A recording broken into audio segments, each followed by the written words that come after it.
qachondan ishlayapsiz? Endi 17dan beri. O'zi Qoraqalpoqda yashaysiz. Qaysi rayon? Uylaringiz bormi bu yerda? Bu yerda men o'zim vaqtli asos. Vaqtli asos. Oydan Qanchada bor qo'yasiz? bir oy hozirda endi hozir ish qiyin. Kim to'plab beradi? Oylik qancha? Oyligim Xudoga shukr 15 million atrofida. Men oddiy mutaxassisman. Qoraqalpog'istondan kelib ishlayapman. O'tir. Oyligini aytib ber, bular menga yolg'on aytmadi. 15 million atrofida Xudo xohlasa. Mendan ancha ko'p to'lab berasiz.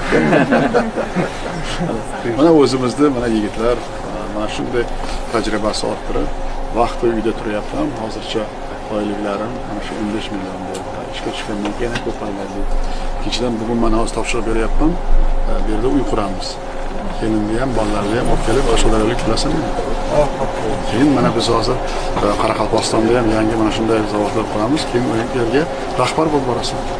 Sen bu hozir eng katta seni hozir o'rganayotgan mana shu hozir kasbiy bironta kitobda ham yo'qda, bu tajriba bu.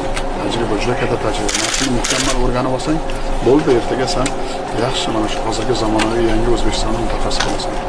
İşlerine muvaffaqiyat. Niye 15 milyondan qanchasi uyga jo'natyapsan, qanchasi o'zingga yetyapti dedi. O'zimga yerga ishlatmayman balki.